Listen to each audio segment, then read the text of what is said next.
Assalamualaikum teman-teman. Semoga kalian sehat selalu ya.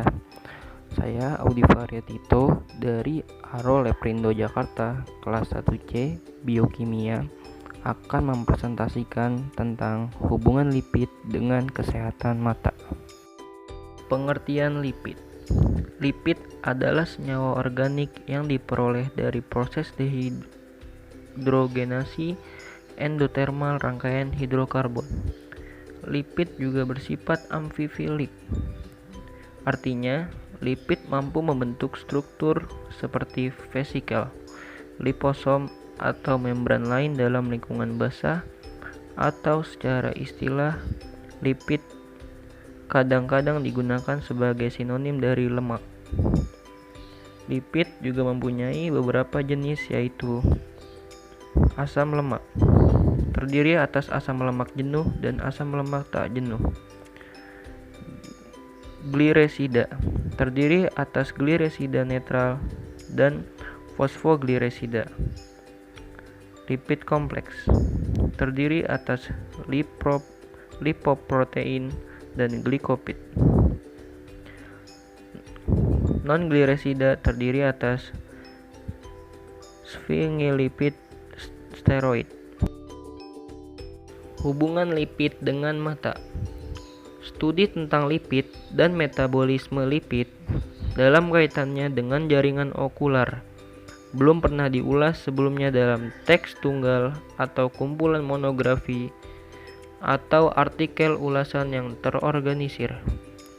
Diskusi semacam itu biasanya diturunkan ke sub bagian yang relatif kecil dari artikel atau teks ulasan yang lebih luas membahas biokimia mata atau salah satu jaringan penyusunnya.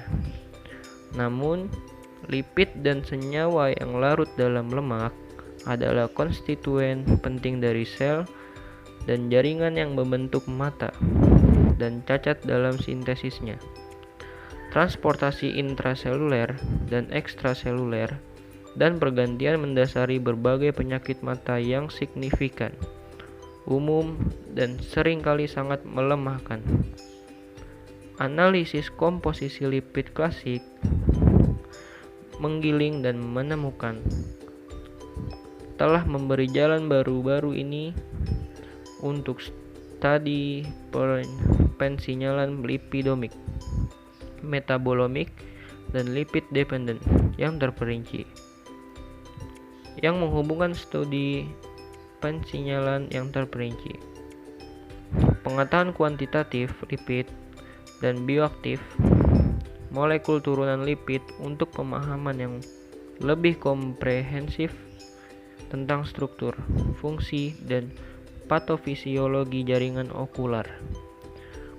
Mulai Januari 2010, serangkaian 11 artikel ulasan bulanan akan muncul di jurnal penelitian lipid yang akan memberikan gambaran tentang topik yang relevan dengan lipid dan metabolisme lipid di retina, lensa, dan kornea mata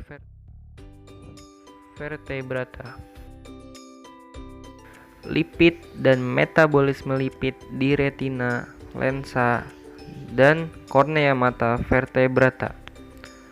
Mata vertebrata adalah organ sensori kompleks yang terdiri dari banyak jaringan yang berbeda.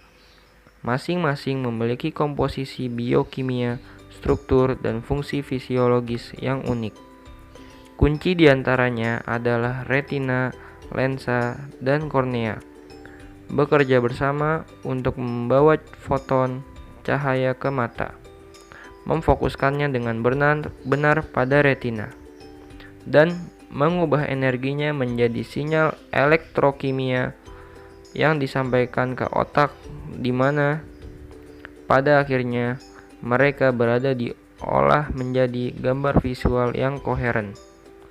Cacat pada salah satu atau semua jaringan ini, baik bawaan atau didapat baik melalui proses penyakit atau cedera traumatis, dapat mengganggu penglihatan dan pada akhirnya dapat menyebabkan kebutaan total dan irreversibel.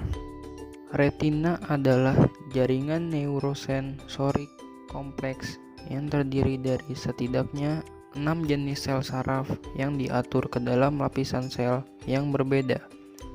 Selain glia atau misalnya sel Muller dan astrosit, hal ini dipelihara oleh dua suplai darah yang berbeda, koroid dan pembuluh darah retina bagian dalam.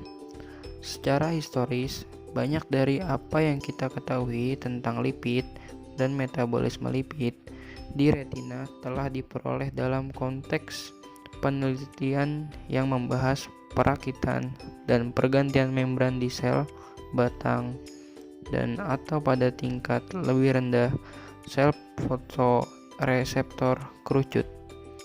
Namun, baru-baru ini studi lipid dan metabolisme lipid di retina telah difokuskan pada proses penyakit yang disebabkan oleh kelebihan atau dalam beberapa kasus kekurangan spesies lipid tertentu dalam sel retina atau lingkungan ekstraseluler sekitarnya, sering mengakibatkan penghinaan toksik pada sel-sel ini dan disfungsi retina berikutnya, kematian sel, dan degenerasi retina progresif.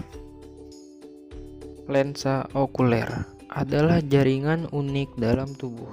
Sepenuhnya avaskular, tidak memiliki persarafan, dan sebagian besar sel penyusunan disebut sel serat lensa.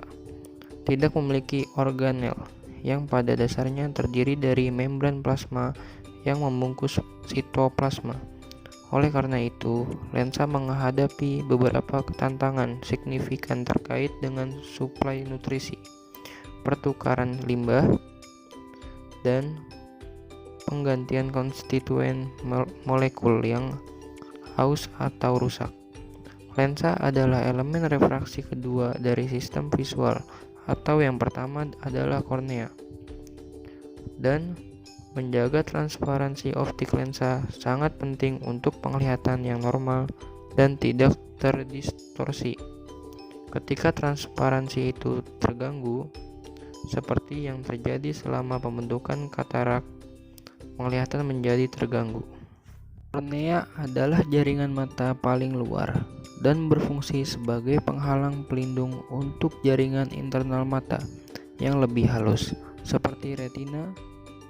Sekitar 2/3 dari kekuatan refraksi total mata disebabkan oleh kornea, dan integritas fisik, kejernihan optik, dan kelengkungan kornea yang benar sangat penting untuk penglihatan normal. Dr. Handa Sachidananda, Ken Gouda, dan Heide Wazan akan menyajikan gambaran tentang mediator lipid yang terlibat dalam mekanisme cedera dan perbaikan di kornea. Yang pertama termasuk molekul seperti platelet activating factor atau PAF dan berbagai produk yang diturunkan dari aksi psikosigenase strip 2 atau COX strip 2. Sedangkan yang terakhir mencakup molekul seperti eicosanoid yang diturunkan dari liposigenase atau misalnya 12 strip dan 15 strip HETE,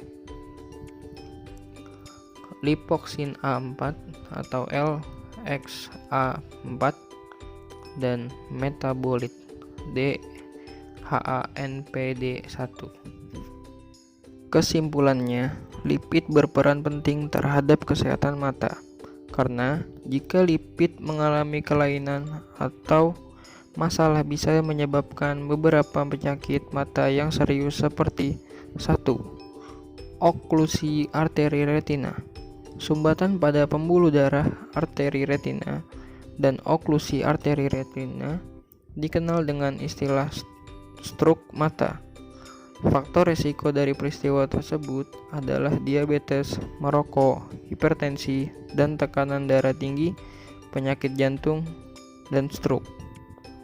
Karena oklusi arteri retina mempengaruhi saraf mata yang menghubungkannya dengan otak, maka gejala utama yang timbul adalah kehilangan atau penurunan kemampuan penglihatan secara mendadak tanpa adanya rasa nyeri pada mata.